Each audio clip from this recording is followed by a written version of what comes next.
you may be able to, like we do because we're poor and we're desperate to get something from these people, try to tell them something good so they will give us a crumb. But this is not the time to do it.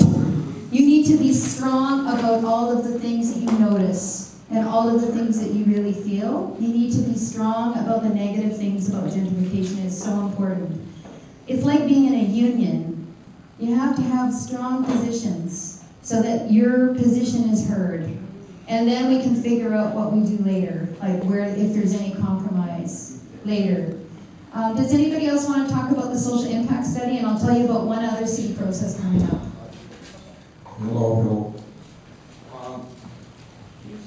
As far as the overall, what the downtown east side is going to look like in 20 years, I don't think we have a vision of what the physical reality of this neighborhood could be. And I agree, all the housing stuff is very, very important.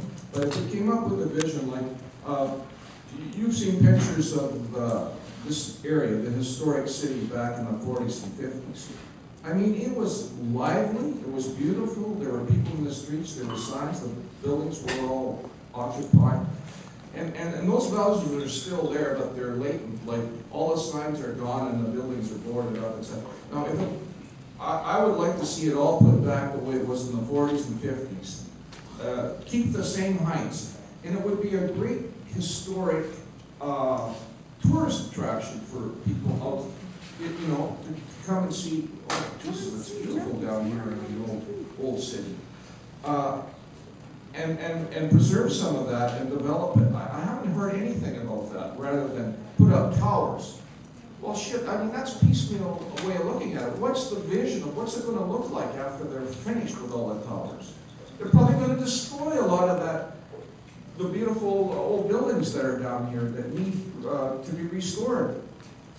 Thanks, Patrick. So there's the other city planning process that's coming up that could make or break our neighborhood in terms of gentrification, displacement, is this downtown east side strategy.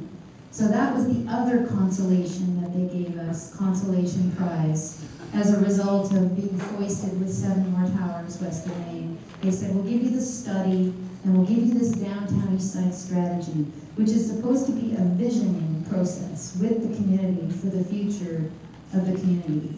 Well, CAP has already done a vision with 1,200 downtown east side residents. You can pick up a copy upstairs. So we would, if we decide to push through this process, we'll be definitely pushing our vision, and we could decide that we're going to try to massively take it over. Although we have bad experiences in the neighborhood with visioning, eh?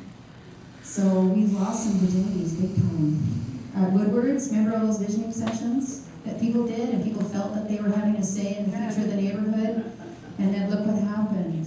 So I don't know if we can be strong through these city processes. I think it's still up in the air, but I lean towards giving it a shot and out-organizing the city. And I think we're getting smarter from having lost those virginities and having more research and more of a sense of strategy, and also not leaving it up to the nonprofits. Yeah, I promise not to take too much time in saying this.